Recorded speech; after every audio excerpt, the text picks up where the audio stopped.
¿Qué tal, amigos? Bienvenidos una vez más a este espacio informativo de actualidad evangélica que abrimos en colaboración con Radio Encuentro, Radio Cadena de Vida.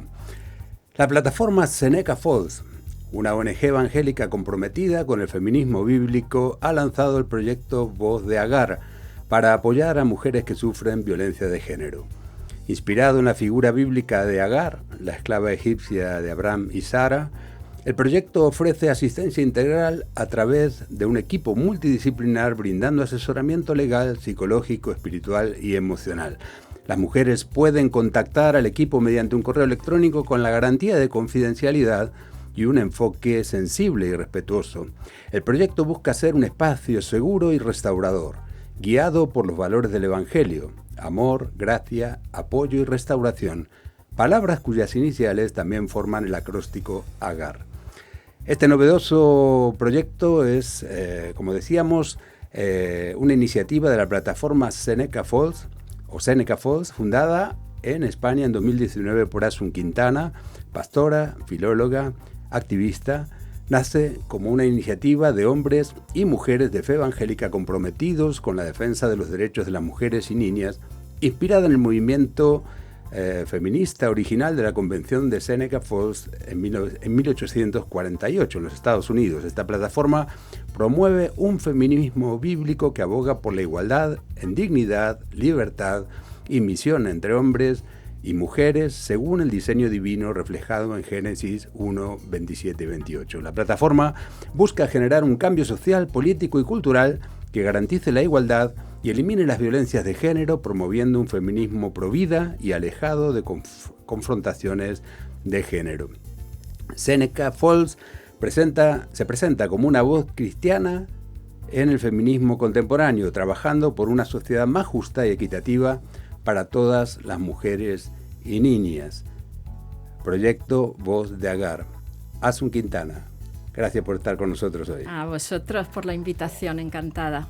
Pues un pantallazo general que nos va a permitir hablar, y queremos hablar contigo en este tiempo que tenemos por delante, del proyecto en concreto, pero también un poquito de lo que es la plataforma, que quizás para muchos de nuestros oyentes, nuestra audiencia no sea tan conocida, aunque ya lleváis un tiempo funcionando y en las redes sociales muy activos. Entonces, la primera pregunta que quería hacerte es, antes de entrar en los detalles de este proyecto, ¿cómo nace la idea en ti, que fuiste la impulsora? Ahora tienes un equipo, pero esta plataforma Seneca Falls, ¿cuándo conociste la historia que la inspira, por ejemplo? Pues mira, la verdad es que yo llevo muchísimos años con la carga y trabajando en pro de la mujer, ¿no? Pero en el año 2019 fue cuando, a raíz de que, digamos, los movimientos feministas seculares empezaron a tomar fuerza, pues a partir de ahí, pues 2018, que fue una de las grandes manifestaciones del 8M y tal, y aquello a mí me removía por dentro. ¿Por qué? Porque yo decía, somos las mujeres cristianas y los hombres los que deberíamos estar ahí llevando y proclamando que el feminismo, y luego explicaremos qué entiendo por ello, nace del mismo diseño divino, nace de la palabra de Dios, no se está inventando nada nuevo, realmente nace del corazón de Dios la igualdad. Y aquello me removió tanto, decir, están ocupando nuestro lugar, tenemos que salir a proclamar esto. Y eso me llevó... yo ya conocía la historia porque me encanta leer, me encanta la historia, y yo había descubierto, una vez preparando una conferencia hace años, y había descubierto el movimiento Seneca Falls de 1848, y cuando yo descubrí, tú lo has trazado muy brevemente, pero cuando yo descubrí ese movimiento de mujeres cristianas protestantes, la primera declaración en pro de los derechos de la mujer de la historia, esto es, vamos, hubo un antes y un después, que promovía la educación superior, la universidad de las mujeres, que iba en contra de la abolición de la esclavitud, de campañas contra el alcoholismo, bueno, y en pro del sufragio femenino, que fue lo más, la centralidad, ¿no?, de su activismo. Yo dije, a por ello. a por ello, y yo pues consulté a algunos pastores, además creo que te mandé a ti también un borrador. Ah, sí, no recuerdo. Sí, y bueno, y aplaudiste, sí, porque quise hacer un tanteo, fíjate, a los líderes que yo conocía más de cerca, por ver un poco, tantear, ¿no? Es decir, estoy dando aquí un salto al vacío que me daba como un vértigo, una náusea, pero sentía que era el momento de Dios para empezar lo que hoy es la plataforma Seneca Falls en pro de la defensa de los derechos de las mujeres, Jorge, que tanta necesidad hay desde una perspectiva cristiana, porque perspectivas seculares no nos faltan, pero esa es la genuidad. Tú sabes bien, y por eso me gustaría darte la oportunidad que lo expliques, que hay sectores, incluso puede ser que entre en nuestra audiencia haya personas que se sientan incómodas con ese término o esa asociación entre feminismo y bíblico. Sí. ¿No? ¿Cómo puede ser? Porque viene la imagen del feminismo que se ve muchas veces, pues un activismo beligerante en contra del hombre o de los derechos de los hombres, o por lo menos en las formas, y a veces también en el fondo, pues un radicalismo, ¿no? En esa forma de practicar y proclamar el feminismo, que está bastante distante, quizá, corrígeme si me equivoco, de los valores bíblicos, ¿no? Del Evangelio. Sí. Para ti, ¿qué es? ¿Cómo se asocian desde tu perspectiva, desde tu experiencia, feminismo bíblico? Pues sí, la verdad es que eso fue una propuesta, digamos, que yo lancé ahí, esos términos juntos, y han sido una bomba en ciertos sectores, y sí que es verdad. Incluso algún colaborador mío me decía, quita el término feminismo porque vas a causar rechazo y la gente... Pero yo he apostado por este término en el sentido de que feminismo, si vas a la RAE, lo define como igualdad entre el hombre y la mujer. Ese es el sentido neto de feminismo, igualdad. No es hembrismo, no es superioridad de la mujer, ni muchísimo menos, no es lo contrario de machismo. Machismo es superioridad del hombre sobre la mujer, no, es igualdad del varón y de la mujer. Y esto es algo que emana clarísimamente de Génesis, el diseño divino, Génesis 1 y 2, Génesis 1, 27, 28, ¿no? Igualdad en cuanto a la identidad y en cuanto a la misión. Dios ahí no hay jerarquías. Y bueno, pues yo parto de ese término feminismo, y yo creo que lo que tenemos que hacer es, yo siempre digo esta palabra porque me encanta, la palabra redimir, rescatar, recuperar, restaurar. ¿Qué vino a hacer Jesús sino a redimir, a restaurar ese diseño divino?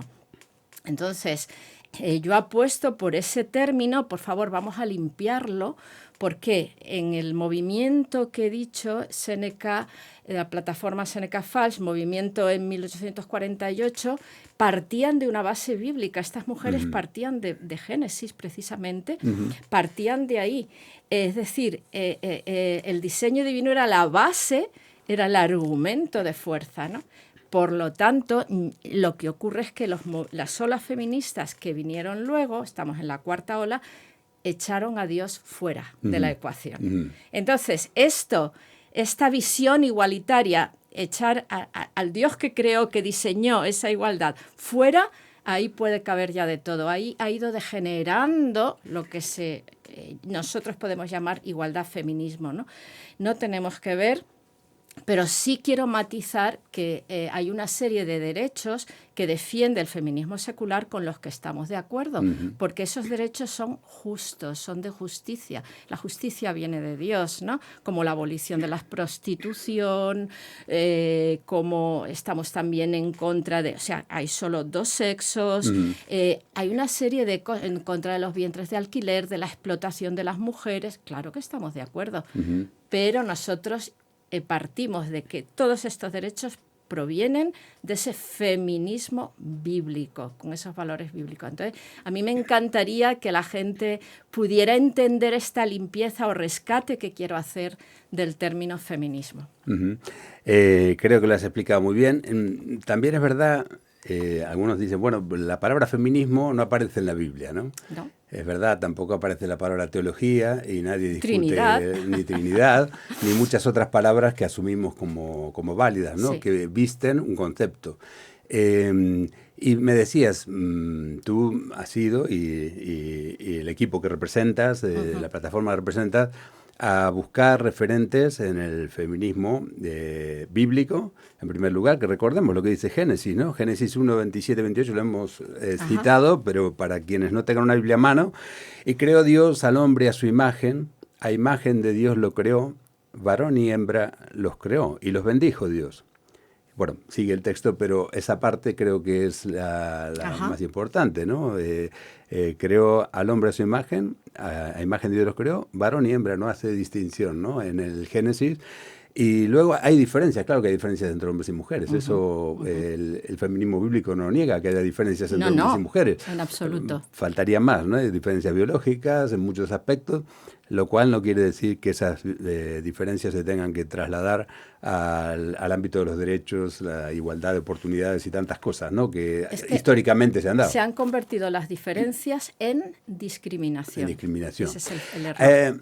Hemos citado el movimiento que inspira también a la plataforma Seneca Falls y me gustaría recordar para nuestra audiencia, tú no lo necesitas porque lo sabes, pero algunos de los retos que afrontaron aquellas mujeres en 1830 y tantos, por ahí empezó a gestarse todo esto, y concretamente estas mujeres lideradas por Elizabeth Cady Stanton y Lucrecia Mott. Hubo más, pero estas dos fueron...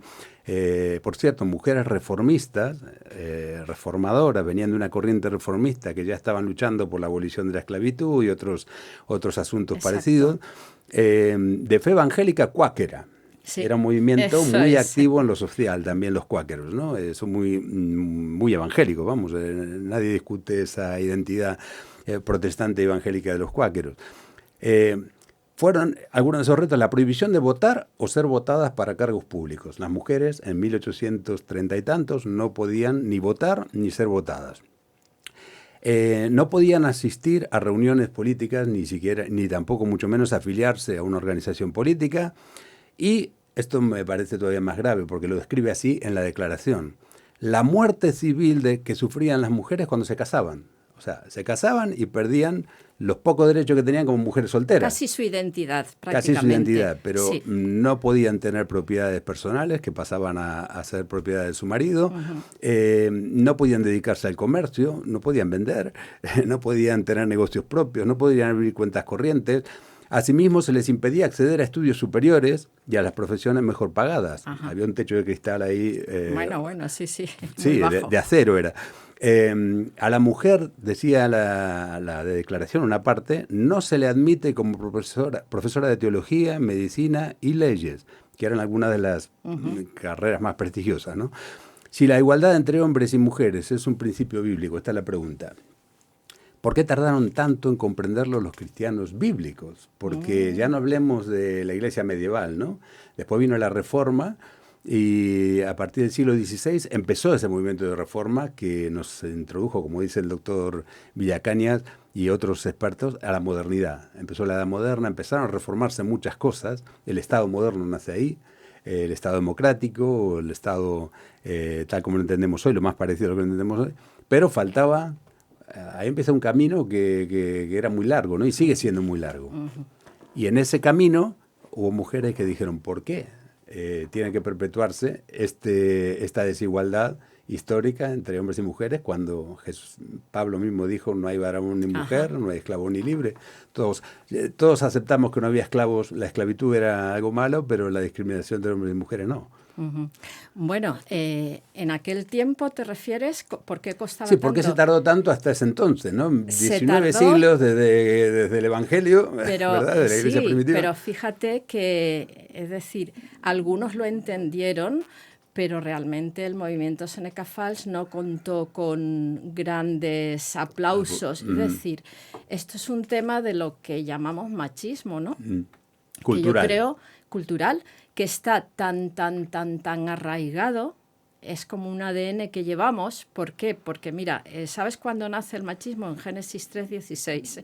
Ahí, cuando el hombre se separa de Dios, hay una serie de consecuencias. Sí. Y entre esas consecuencias tenemos el varón se enseñoreará de ti, el hombre te dominará.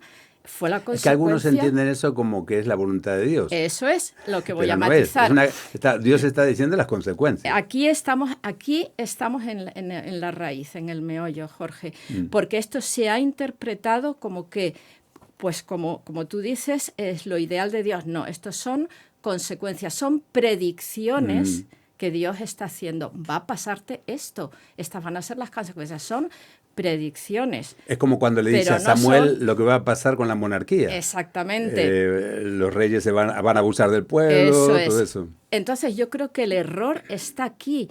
Es un gravísimo error interpretar esto cuando hay un diseño divino perfecto, Génesis 1:2, Génesis 3:16, ahí hay un antes y un después. Hay una serie de consecuencias. A partir de ahí todo está distorsionado por el pecado y la relación hombre-mujer también se distorsiona y esta es la consecuencia. Entonces, muchísimas iglesias, la tristeza es que hoy en día siguen interpretando esto como la voluntad de Dios y esto hay que asumirlo que es así. Ojalá sean cada vez menos, pero interpretan esto como la verdad bíblica.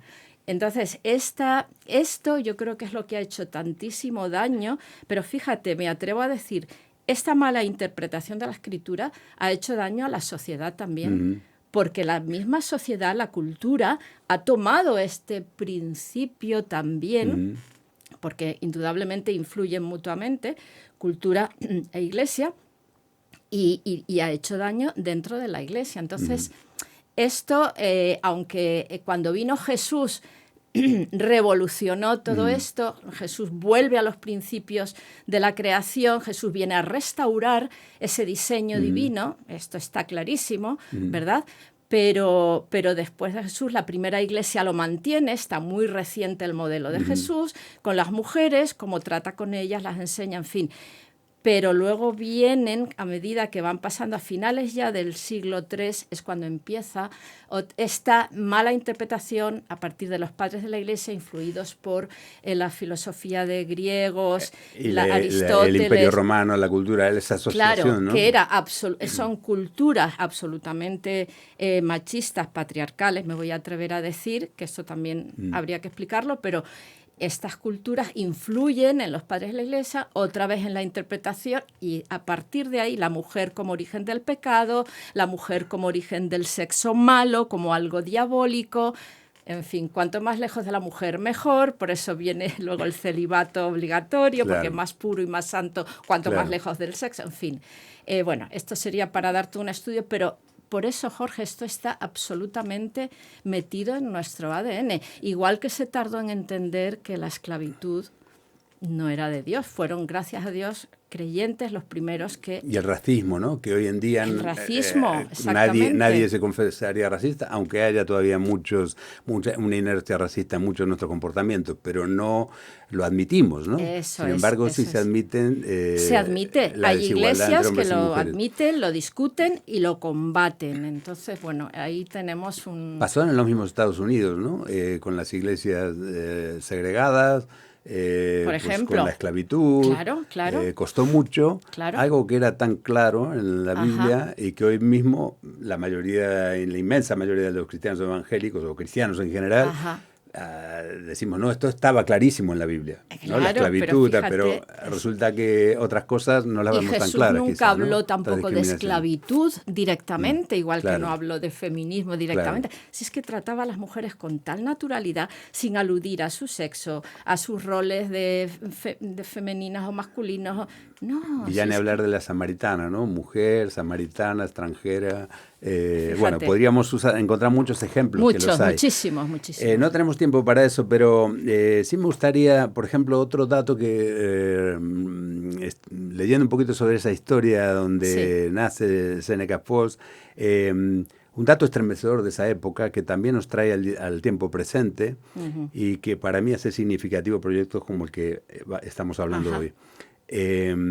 A principios del siglo XIX, en los Estados Unidos, era la cantidad de mujeres que se dedicaban a la prostitución.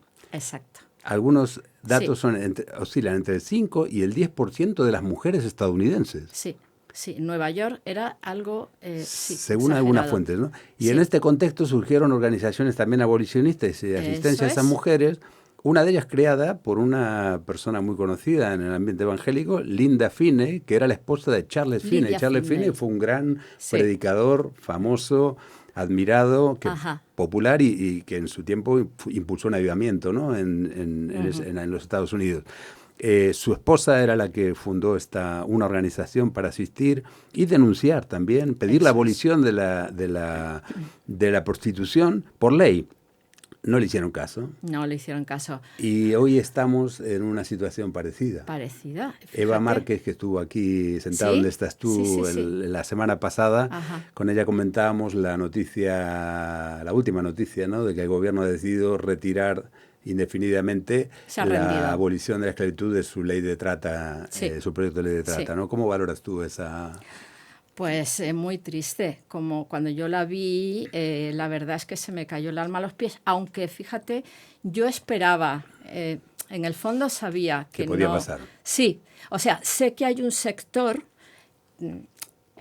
del gobierno, de los políticos, que sí que está queriendo sinceramente abolir.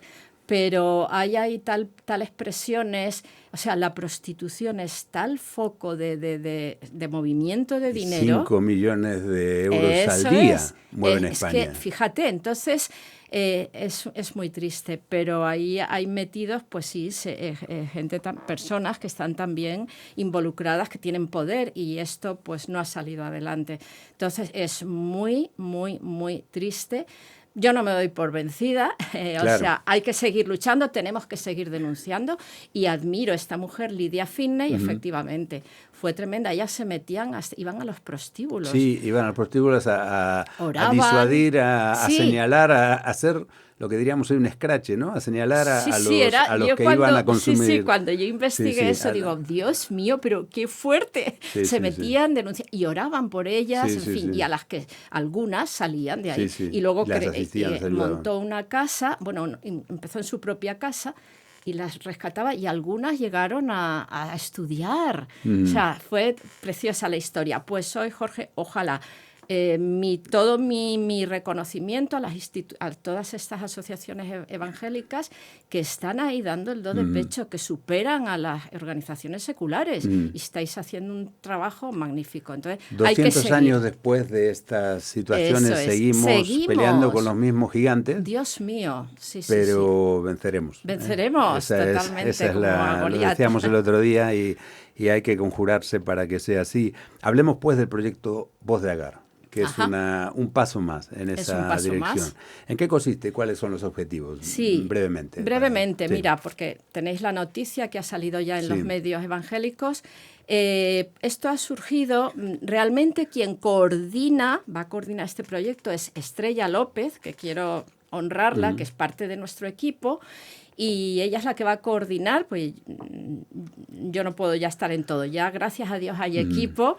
Y bueno, va a estar ahí, digamos, en primera línea coordinando, ¿no? ¿En qué consiste? Pues todas aquellas, y lanzo desde aquí mi voz, aquellas mujeres en vulnerabilidad, en necesidad y sobre todo sufriendo algún tipo, cualquiera, de violencia de género, es decir, violencia por el hecho de ser mujer, a estas mujeres, por supuesto, dentro de las iglesias evangélicas, pero también fuera, queremos dar un correo, el correo vozdeagar@senecafals.es, absolutamente anónimo, donde puedas dar tu voz de alarma, donde puedas pedir ayuda, contar tu situación, y a lo mejor solo necesitas que te escuchemos, que oremos por ti, que te asesoremos, que te ayudemos a canalizar eso y llevarte a sitios de ayuda idóneos, a profesionales, derivar,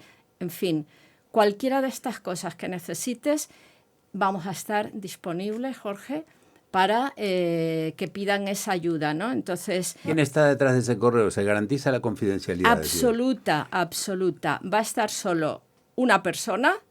Esa persona, tengo acceso, esa persona y yo tenemos acceso, y luego lo único que vamos a hacer con total anonimato es eso, ir derivando, ir asesorando, ir orientando, ir acompañando según cada caso. Respetando la voluntad también de las personas. Eso es, porque algunas personas te dicen, me quiero desahogar, pero no quiero... En fin, esto es complejo de gestionar, ¿sabes? Pero nos sentimos en este momento ya, nos hemos preparado, hemos hecho nuestros cursos, nos hemos formado, es decir, hay total profesionalidad y garantizamos sobre todo ese anonimato.